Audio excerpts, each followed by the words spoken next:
Bismillahirrahmanirrahim. Assalamualaikum warahmatullahi wabarakatuh. Apa khabar murid-murid? Ustazah harap murid-murid semuanya sihat dan happy masa cuti minggu lepas. Selamat kembali ke PDPR Pendidikan Islam tahun 6. Ustazah harap murid-murid bersedia untuk belajar hari ini. Pada hari ini kita akan belajar tentang bidang Al-Quran, iaitu surah kefahaman, surah Duha, unit kedua. Murid-murid diminta untuk membuka buku teks, muka surat 26 hingga 29.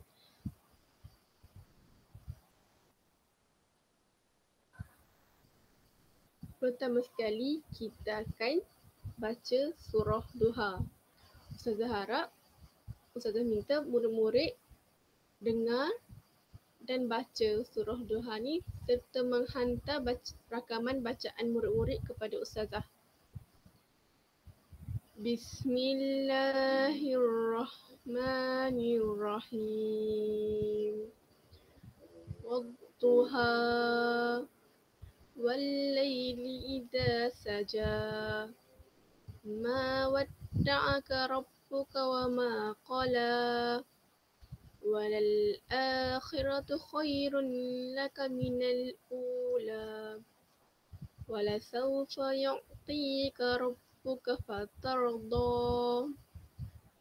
أَلَمْ يَجِدْكَ يَتِيمًا فَآوَى وَوَجَدَكَ ضَالًّا فَهَدَى وَوَجَدَكَ عَائِلًا فَأَغْنَى فَأَمَّا الْيَتِيمَ فَلَا تَقْهَرْ وَأَمَّا السَّائِلَ فَلَا تَنْهَرْ وَأَمَّا بِنِعْمَةِ رَبِّكَ فَحَدِّثْ.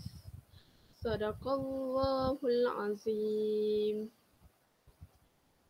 Murid-murid, sila perhatikan surah Duha dan perhatikan tajwid yang terdapat dalam surah Duha ni. Nanti murid-murid perlu nyatakan dalam WhatsApp group kelas. Seterusnya, kita akan lihat pengenalan surah Duha. Kat sini, Ustazah akan tekankan pengenalan yang pertama. Surah Duha merupakan surah Makkiyah kerana ia diturunkan di Mekah dan mengandungi 11 ayat. Surah ini dinamakan Duha kerana Allah telah bersumpah dengan waktu duha di permulaan surah.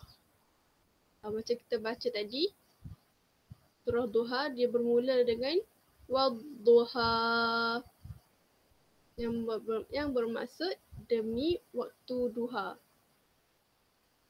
Ustazah akan cerita tentang kenapa surah ini diturunkan.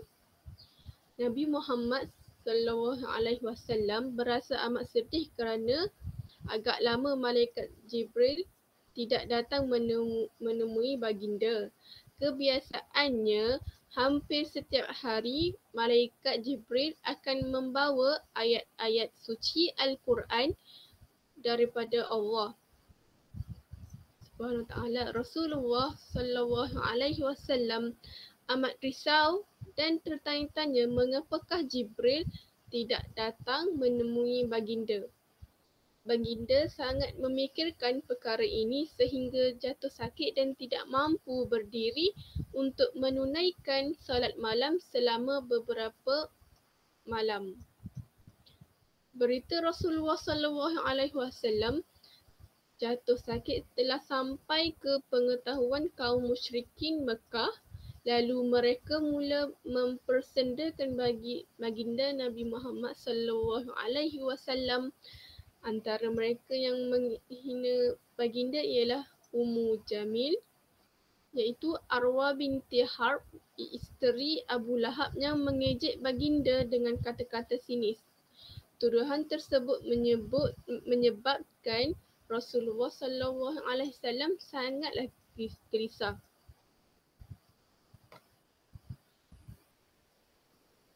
Sebab penurunan surah Duha ini, surah ini merupakan satu penafian Allah terhadap tuduhan-tuduhan orang kafir seperti Ummu Jamil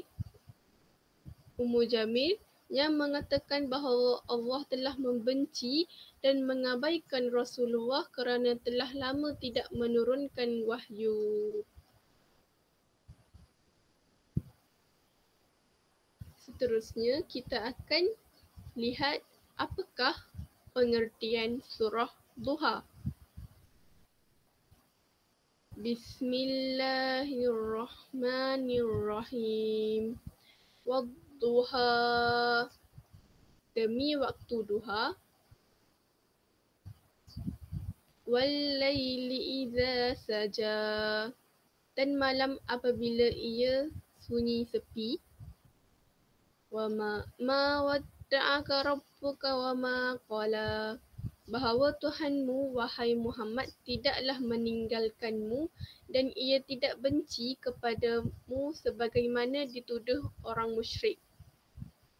Walal akhiratu khairun laka minal ula, dan sesungguhnya kesudahan keadaanmu adalah lebih baik daripada permulaannya.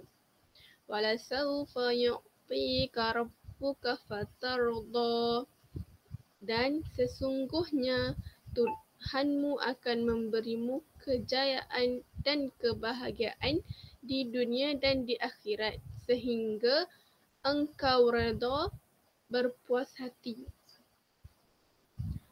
Alam yajidka yatiman fa'awa, bukankah ia mendapati engkau yatim piatu lalu ia memberikan perlindungan. Wa wajadaka dhalan fahada, bermaksud dan didapatinya engkau mencari-cari jalan yang benar lalu ia memberikan hidayah, petunjuk dengan wahyu Al-Quran. Wa wajadaka ailan fa'aghna, dan didapatinya engkau miskin lalu ia memberikan kekayaan.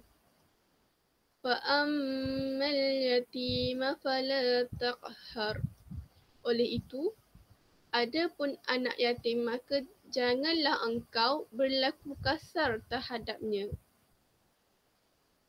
Wa ammas sa'ila fala tanhar, adapun orang yang meminta bantuan pimpinan maka janganlah engkau tengking herdik.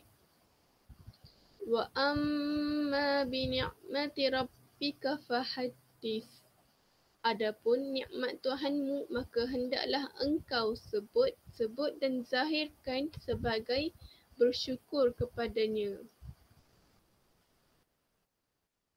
Sekian, terima kasih. Jumpa lagi.